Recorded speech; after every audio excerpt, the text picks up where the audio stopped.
Hi, I'm Snow, and this is Gas and go with Snow. Time to steal the show. welcome to another episode of Gas and Go with Snow.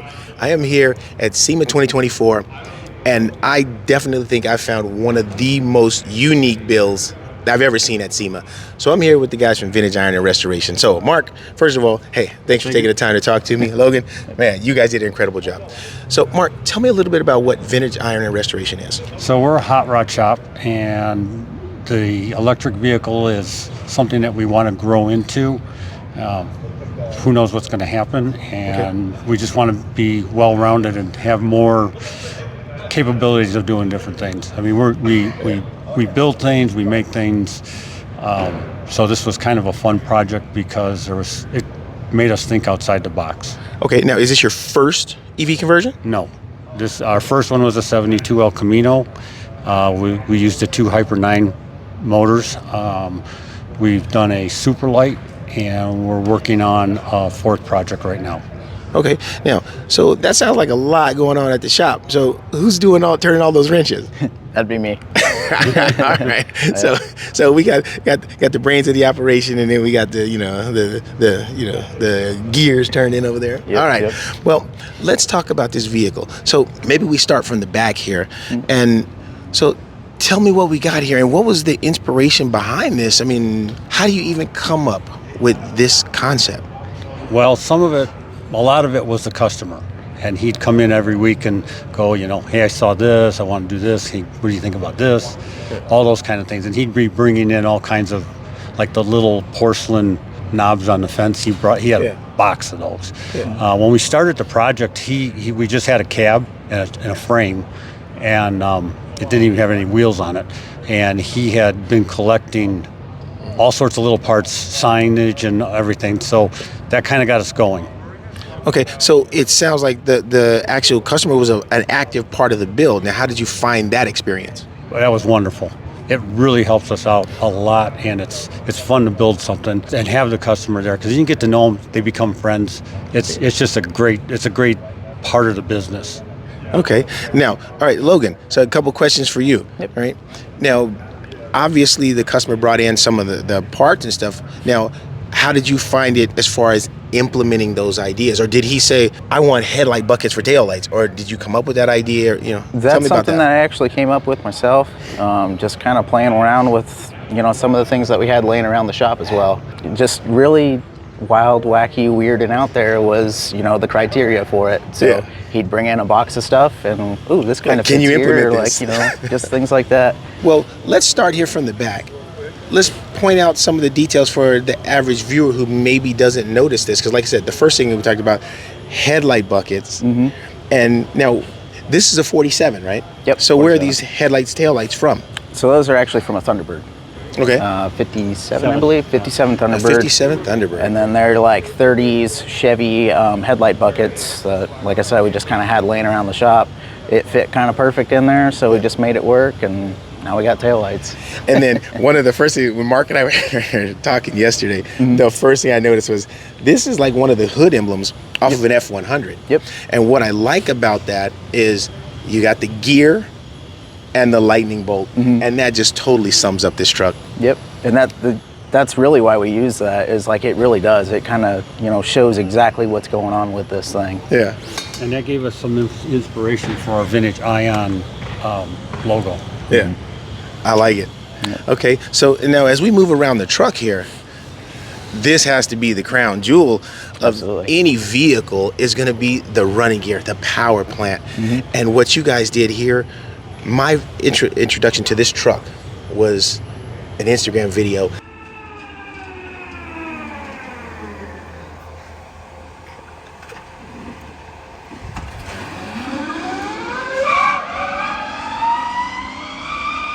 And I hear you guys in the parking lot, and this thing is like, it chirps. I hear tires, and then I hear that V-drive. Yep. How did you come up with the whole concept for putting the V-drive in?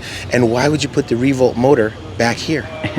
Kind of a lot of the inspiration is partially to like the hypo hauler, just, having that V-drive type of drivetrain and anything like that. But a lot of it was also too is the customer wanted to be able to see the motor, and what better way of doing it than putting it rear and center, if you will, rear and center. Bed.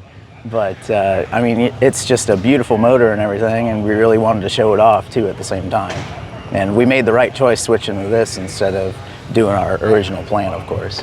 Well, I'm glad you did it, and it's really cool to just be a part of this. Because now, so tell me a little bit about. I'm noticing a lot of different. I see a fishing rod, right, and the branding iron, pitchforks. Yep. So how did that come about? A lot of that too was like, you hop back into like the whole hot rodding aspect of things. People were just picking up things. Oh, this kind of fits, and like repurpose it. That. So a lot of that stuff we actually just found old rusty crap pretty much that we just kind of threw on and made it work. Okay, now one of the things that really kind of caught my eye is, man, the patina sure seems like a really even, uniform.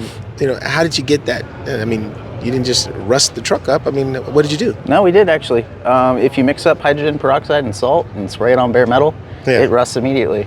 Immediately. Yeah. Yeah, and then one of the little details is some of the things I really like about this truck. These are the shipping mounts, right?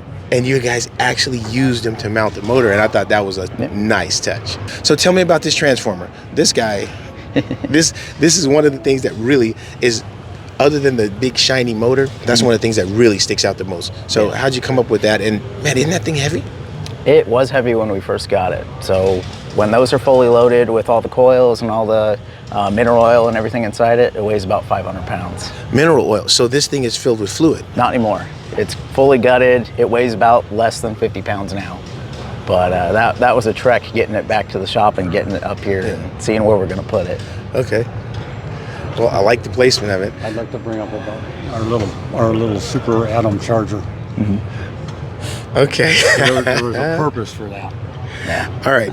Now, that was a battery for like the old school lanterns. That's what you hear. So what are you guys using it for here? Is it powering something? What does that do? So it's looked to be like it's powering the electric fence right now, which is just kind of bizarre. Yeah. But it's actually housing the control unit for the EV controls that's actually controlling the motor and everything for the truck to actually move. So the T2C is actually inside that box? Yep, sure is.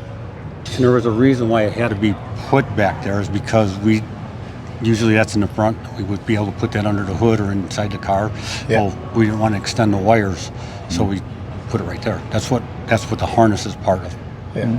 So it just made it fit the harness. Yep. The length of the much. harness. Essentially, yeah. And then when they bought all the swag, the pitchforks and everything, just kind of figured out how to mount it to that. Now, you talked about the electric fence. I mean, does it do anything in particular? Does it have a function? Or? It does actually light up at night, yeah. And actually the cool part about it is the giant throw switch that you see there on the transformer. That's the actual ground for the lights on that. So you roll up to a car show, you don't have that this thing guy weighted. actually does something. It does, yeah. So, roll up to a car show and you just have it unbladed. You go ahead and flip the power on inside the cab. Right. And then you can just throw that sucker and everyone's like, whoa, it actually works. Yeah. So. Okay, so I'm hearing solenoids. What is that? That's actually the key fob with me jumping up on it. It has power locks, power unlocks, and windows, Are you everything kidding like me? that. Yeah. Okay, So you so go to now- walk away from this thing, it'll lock for you and everything.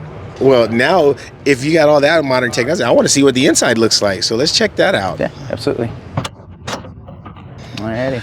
Okay, now this is not what I expected. Okay, looking at the outside, I expected the inside to look rusty, rustic, but this is some really high quality work here. So why go from this crazy outside to a modern dressed up inside?